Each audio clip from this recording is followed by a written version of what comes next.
switch it up like that. Switch it up, speaker box blast, blast, blast, blast, blast, blast. Switch it up like that. Switch it up, speaker box blast, go, go, go, go, go, go. Hi guys, welcome to my YouTube channel. This will be our first official YouTube video. I hope you guys enjoy the content. In this video I'll show you a step-by-step guide how to install your freshly rebuilt engine and precautions to take before you can actually install the engine.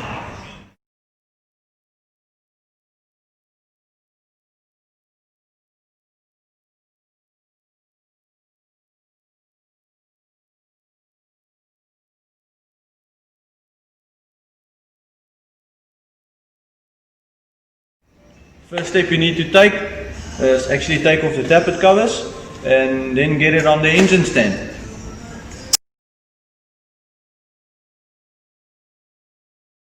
When you're actually racing a car, smooth is fast. I'm giving you a night call to tell you how I feel. I want the car to remain balanced. Everything is more delicate. I'm gonna drive you through the night, down the hill. I wish you could just say that 4 cars would be enough, but my experience. The next step you want to take is to make sure that all the oil journals are blanked off and your cam drive seal is back in. I'll show you how to do it now. So the first thing you want to do is put back the cam seal, rear drive. Just put a little bit of oil on the seal. Just make sure the seal is in a working condition. And take it, just put a little bit of Loctite on the outside of this spacer. This sprint car actually uses the cam on the back to drive the power steering pump and the fuel pump inside the car. So just give it a light tap with a hammer.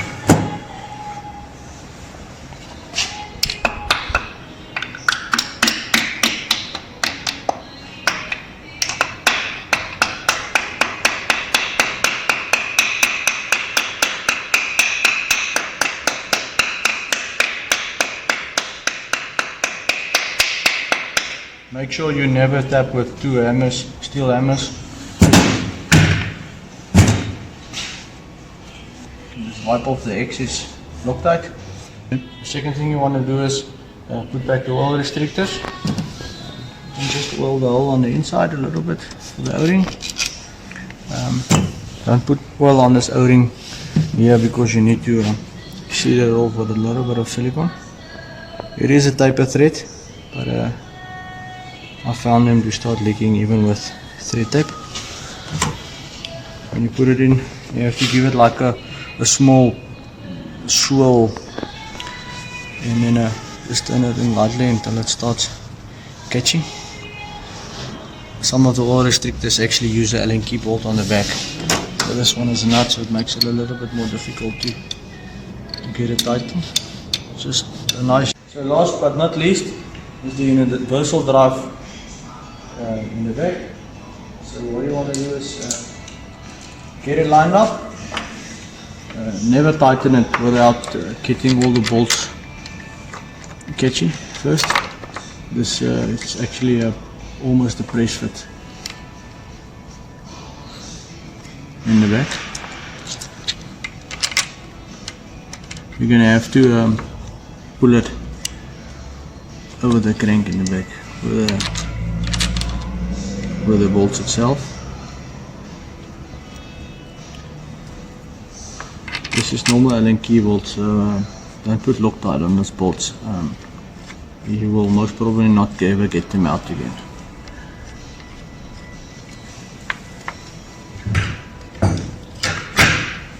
Now what you want to do is just tighten it little by little on each side. Even if you only use 2 of the bolts across in a cross pattern.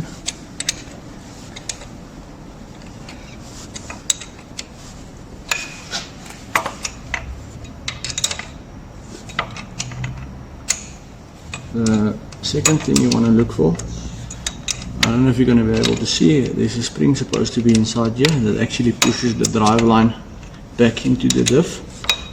I'll show you guys now more about the drive line, and in upcoming videos I'll show you the workings of the diff and the buildings of the engines and all the things going into actually driving a sprint car. So actually tightening the universal in the back, use a Teflon mallet.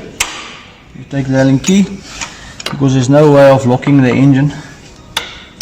Just give it a few nice taps.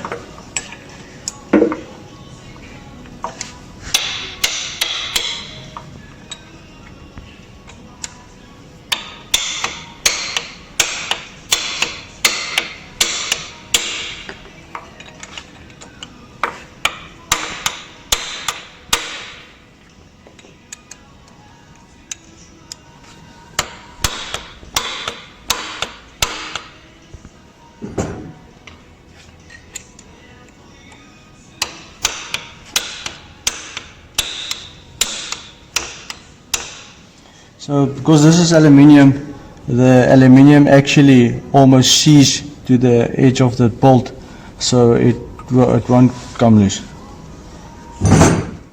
So you guys, this is the drive line of the sprint car.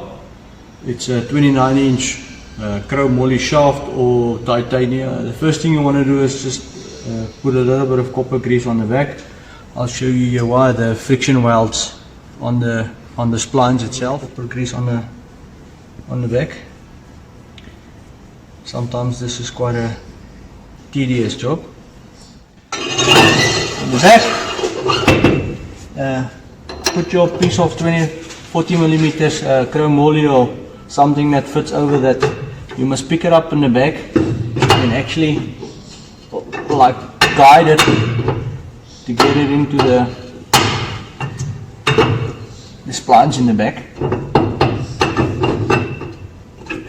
There it goes in. So I'll take the camera in there, I'll show you. Normally what we do is just make sure you put it into gear and you turn the back wheels.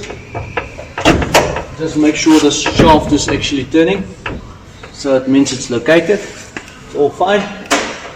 The second thing you want to do before actually installing the engine, as I'll show you in the video now, go inside the car and actually loosen the power steering pump and the fuel pump, because it's another thing you have to get located, and because it's a hexagon spline, it's easier just to install it afterwards. So you guys, this is the inside of my car, sprint car. Fortunately for me, the steering and the seat is not in at the moment. So this is the power steering pump and the fuel pump. What you must do is actually loosen it from the engine plate.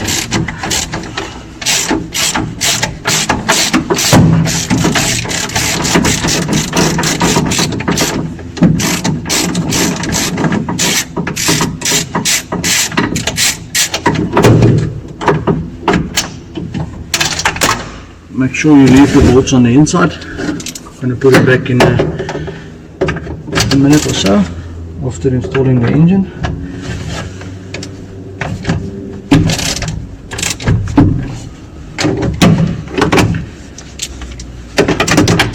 So guys, if you like the content, please hit the subscribe button if you want to see more videos about the workings of the sprint car, the power steering pumps, the fuel pumps, dry sump systems, set up a track, what goes on before an event.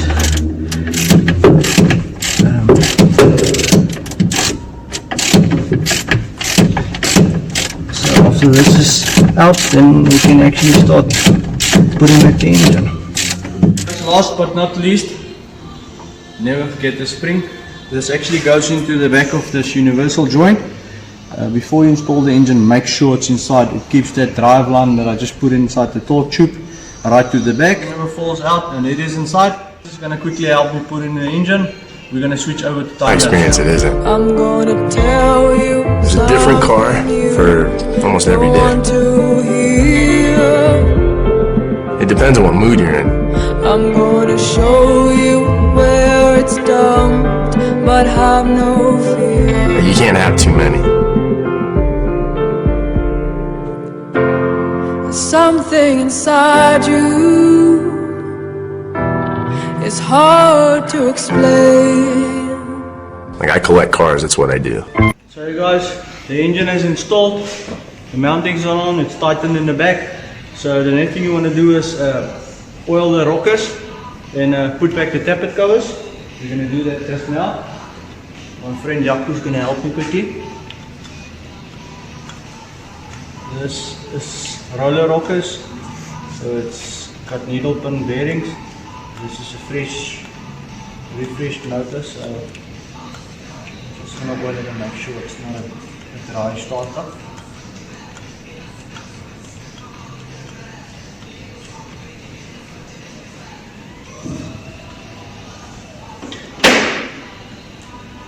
In the next video, we'll show you guys the inner workings of, well, the actual workings of the dry sump system, the fuel lines, the fuel linkages, and the adjustment of the barrel valve and all the contents.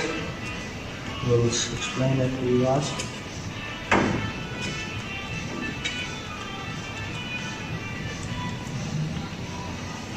These guys, always make sure you cover the engine first. All the holes closed with duct tape or some kind of a tape to make sure there's no dust going inside the engine.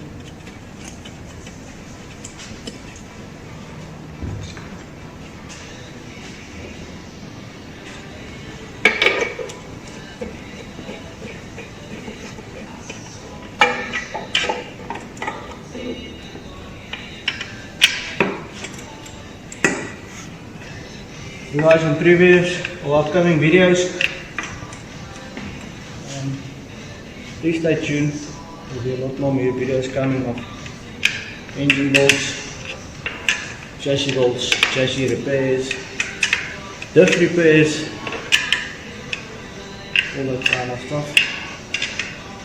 If you like to see it, please hit the subscribe button or the bell, get the notifications of the videos.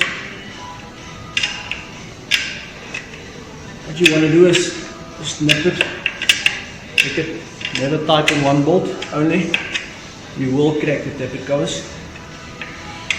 No need for sealer, this is a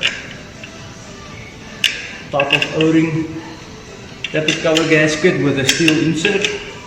So just go around it and catch up, get the bolts on nice and tight.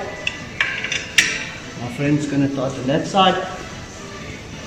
So the next thing you want to look for is,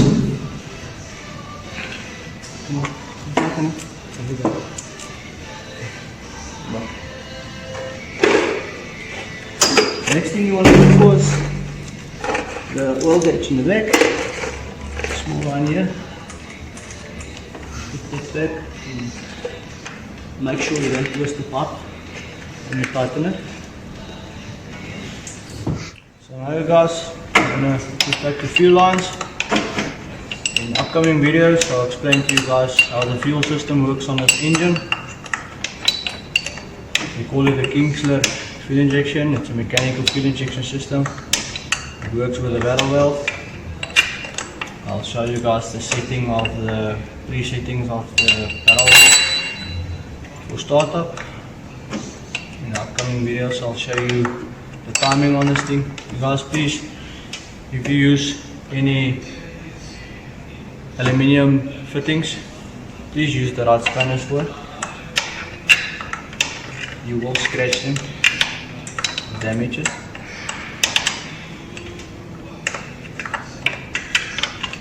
So you guys, we're gonna wrap it up for now. Please stay tuned if you want to see more content. In the next video, we're gonna show you guys how to install the distributor, dry sump tanks, breather tanks, fuel linkages, make sure everything is clearing, there's no throttle jams, and yeah, the startup. Hope to see you guys. Thank you.